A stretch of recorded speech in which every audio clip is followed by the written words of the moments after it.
হ্যাঁ, তো দিদি বন্ধুরা সবাই কেরম আছেন? আশা করি সবাই খুবই ভালো আছেন। আপনারা আশা করি ফার্স্ট পার্টটা নিশ্চয়ই দেখছেন।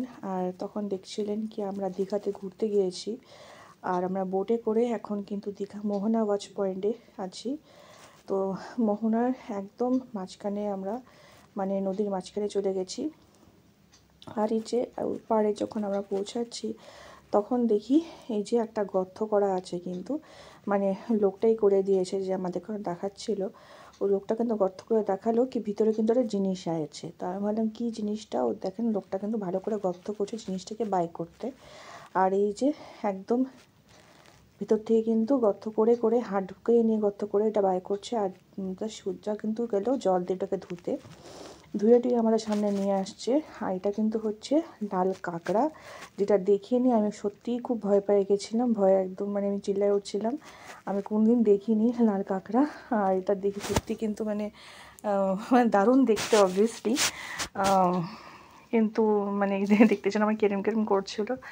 আর লোকটা কিন্তু একদম ভয় পায়নি, ওর কিন্তু ওটা অভ্যাস, সবাইকে কিন্তু এরম করে দেখায়, হাতে ওঠায় নিয়ে দেখাচ্ছে। আর কিছু কিছু লোক আছে এরম টাইপেরই, লাল কাঁকড়া আরও বড় সাইজের হয় যেটাকে ওখানে পাওয়া যায়, ওখানে ওরা খায় ওটাকে।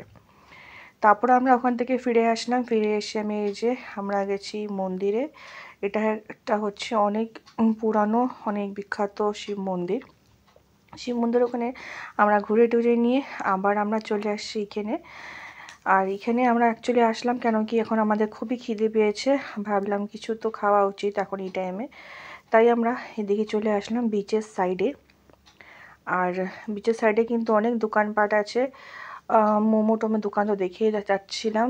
আর ওখানে আরও অনেক কিছু দোকান ছিল খাবার। আর দোকানের বাইরে কিন্তু একটু সুন্দর সুন্দর কিন্তু মানে পুতুল কিন্তু সাজানো ছিল, যেটা কিন্তু আমার পছন্দ হচ্ছিল দেখতে। আর দেখতে দেখতে দুপুর হয়ে গেল। আর এখন কিন্তু প্রায় 4:30 বাজছে। লোকে কিন্তু এখন খুব মজা করে স্নান করতে আসছে এখানে। এখন এই ওয়েদারটা কিন্তু খুবই মানে মনোরম, খুবই ভালো ওয়েদারটা। সবাই এই সময় কিন্তু স্নান করতে চলে আসছে, বোট টোট নিয়ে কিন্তু এখন চলে যায় ভিতরে, একদম সমুদ্র মাঝখানে চলে যাচ্ছে। আর এই যে বিচটা কিন্তু খুবই দেখতে খুবই সুন্দর, খুব সুন্দর হাওয়া আসছে, মানে গরম মানে রোদ ওঠার জন্য গরম লাগছিল, কিন্তু তাও কিন্তু ওয়েদারটা খুবই ভালো, মানে এতটাও কিন্তু মানে খারাপ লাগছে না কি গরমের জন্য থাকতে পারছি না, এরকম একদমই না। আর রোদও পড়ছিল বলে আমি একটা বড় হ্যাট ওখান থেকে কিনে নিয়েছিলাম। আর এই যে জলের ঢেউ কিন্তু সেই মারাত্মক ঢেউ, দীঘার জলের তো ঢেউ নামই আছে।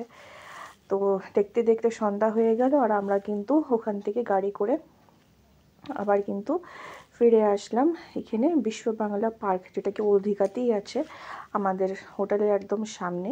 তো বিশ্ব বাংলা পার্কে কিন্তু আমরা চলে আসলাম ঘুরতে। সারাদিন কিন্তু এইভাবেই আমরা এক জায়গা থেকে আরেক জায়গায় ঘুরে বেড়াচ্ছিলাম। আর এই যে চলে আসলাম পার্কে।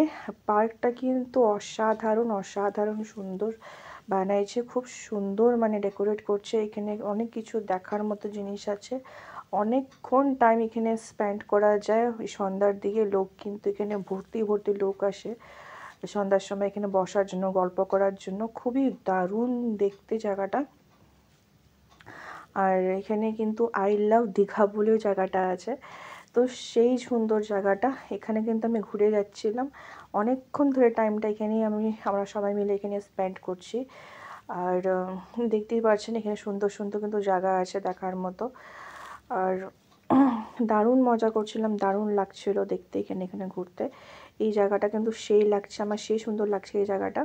এখানে কিন্তু অনেকক্ষণ ধরে আমি বসেছিলাম। তারপরে এখানে কিন্তু হকার্সরা এখানে কিন্তু আসে অনেক কিছু জিনিসপত্র নিয়ে, এই মুংফলি টুংফলি নিয়ে আসে খাওয়ার জন্য।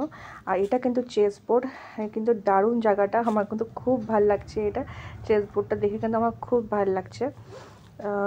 এটা কিন্তু চেস বোর্ড নিয়ে বানানো হয়েছে। আর আরও অনেক কিছু আছে দেখার মতো। আর এখানে কিন্তু সাইডে একদম পার দিকে বর্ডার বারের দিকে কিন্তু হচ্ছে সমুদ্র কিন্তু আছে আবার। আর ওই মাঝখানে যে রোডটা আছে, মাঝখানে রোডের মধ্যে কিন্তু আবার সবাই কিন্তু ওই যে বাজারটা বসে আছে, এই বাজারটার মধ্যে কিন্তু অনেক কিছুই পাওয়া যায়, ঝিনুক থেকে শুরু করে অনেক কিছু পাওয়া যাচ্ছে। এই যে আমি যেটা বলছিলাম আই লাভ দীঘা, এই আই লাভ দীঘাটা এখানে লেখা আছে।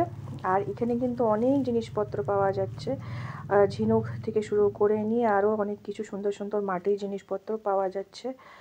আর এখান থেকে তাও কিছু টুকটাক আমি কিনলাম। কেনার পরে খুব ইচ্ছা করছিল কি সন্ধ্যার সময় ঠান্ডা ওয়েদারে কিছু তো একটা গরম গরম খাওয়া যাক, তাই চলে গেলাম কয়টা এগ রোল খেতে। আর কিছু এগ রোল টোল খাওয়া হলো। আর জায়গাটা কিন্তু সত্যি বলতে গেলে দারুণ জায়গা, অনেকক্ষণ এখানে মানে চুপচাপ বসে নিয়ে কিন্তু মানে থাকা যায়।